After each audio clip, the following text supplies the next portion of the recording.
got the paint on old Spence here on the doors. It's also heavily faded. But it is single stage paint, and I don't see a lot of damage to the paint itself. So we're going to be able to buff this out. But when you're doing power buffing on these doors, you really need to remove these chrome strips. It's going to be real dirty in behind, and you don't want to be working the power buffer around this.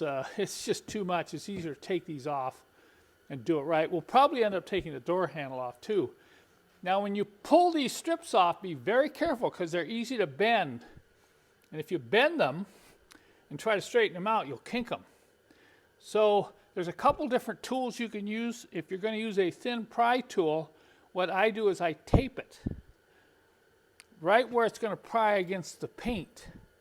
So if I get under here and pop it out, and you want to be prying or popping it out right where the clip is. So we have to go along here and kind of feel these clips.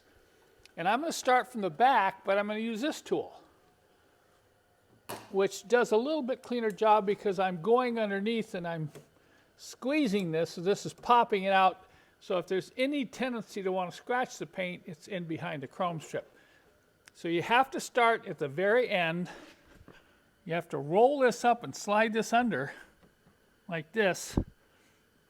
Okay, now I'm just going to squeeze. Okay, that's it. Now I'll move down. I'm going to lightly pull out on this until I hit the other clip right there. Oh, I got two. Okay, bring it down. I'm going to tip it up. Okay, right there. Oh, and then I'll roll it. Okay, that one's already loose. And then the final one right here.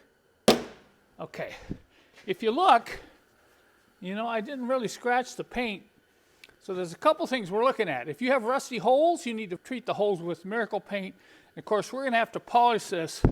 And anytime you remove these strips, you cannot reuse the red clips. So I know some of you are saying, well, Kent, why do you have to be so careful? Well, take a look at this right rear door. This one's been off before, and look at the bend right here.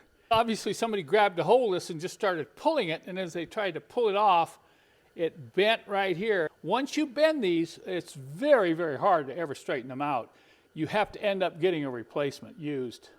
I want to show you what I include in my side trim replacement kit for a W123. The first thing is I include a tool which will help you get these strips off without bending them. Most people try to yank them off, and you see a lot of these with little bends in them.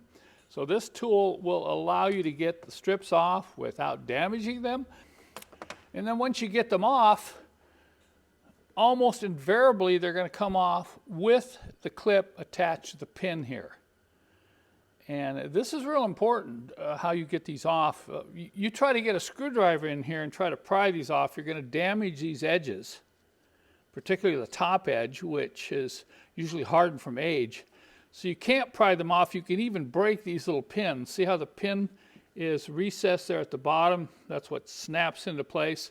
So over time, these red clips get so hard you can't pull the side trim off without the red clips coming off. So I've learned over the years the best way to do this is to cut them off, and this is the tool of preference that I really like for doing this job. Look at how sharp these are. Look at that flattened back side of the cutter.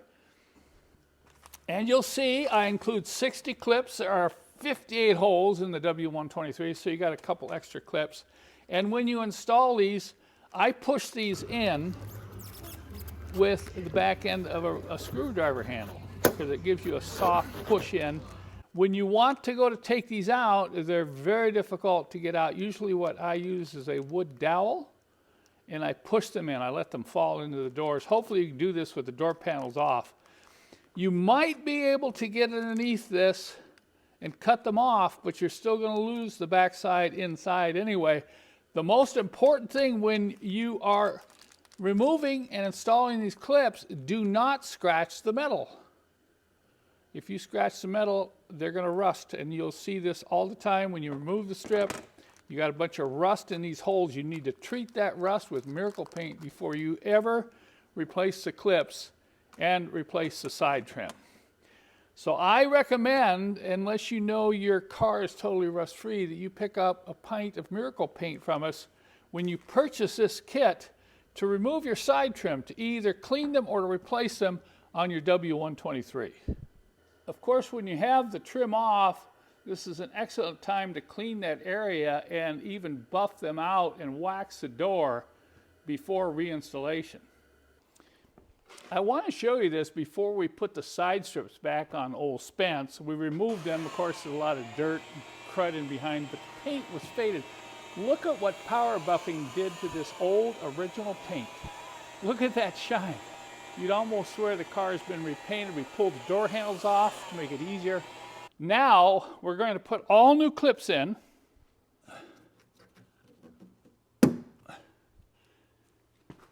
You can't reuse those old clips. You got to use new clips. And when we get these strips on, by the way, we've cleaned the strips and we're going to put protectant on the rubber. So when we get these strips back on, we'll come back. You will not believe the difference. When you're putting these strips on, you want to make sure these pins are all lined up with the holes before you start. Sometimes they'll move on you when you're, cleaning them and storing them, but sometimes they won't. But this one's moved quite a bit. So I'm going to start out here and kind of see that one's lined up properly. So now we're going to take and we're going to move this one down here.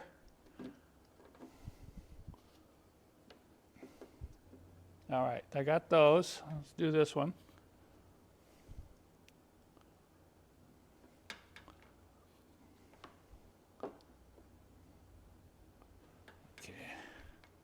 I'm going to start guessing on these other ones as we go here.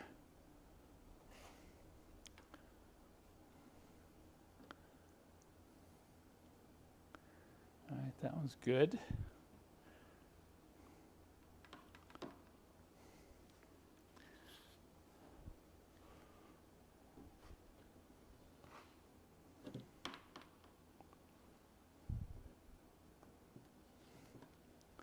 This one's real loose.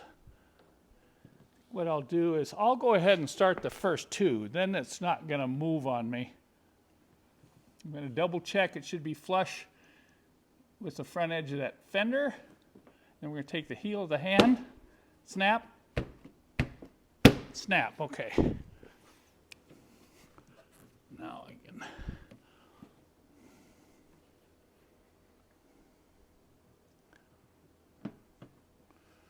Okay, this one needs a little bit more.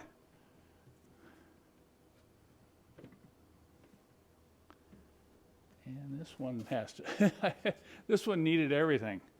All right.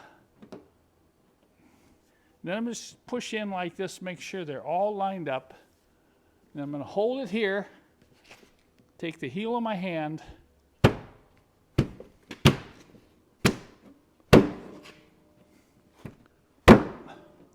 all right, I'm going to have my helper get in the trunk and hold against me because it's too loose. Give me some back pressure here against this panel. You there? Yep. Okay. There, I'm in. I forgot to take some before scenes on that left side, but I'm going to show you the right side because we haven't buffed this out yet. We've pulled the clips out, but take a look at the fading of the old original paint here, how much dirt around the door handles. So we're going to have to do the buffing here on this side, and when we're done here, it's going to look like what you're going to see now. Okay, roll. Take a look at the difference. Isn't this amazing? You know, there are going to be a couple places where I'm going to have to touch up with some ivory paint with a little touch-up brush here, but overall, look at how much shine we got into this original paint. I just love dealing with this old original paint when you can buff it out. And we cleaned the handles. We did cleaning on all these strips. And you can stand back now, particularly about 5 feet away, and this just looks amazing. Cut. You didn't get too much. Take a look at the difference. Isn't this amazing? You know, there are going to be a couple places where I'm going to have to touch up with some ivory paint with a little touch-up brush here, but overall, look at how much shine we got into this original paint. I just love dealing with this old original paint when you can buff it out. And we cleaned the handles. We did cleaning on all these strips. And you can stand back now, particularly about 5 feet away, and this just looks amazing.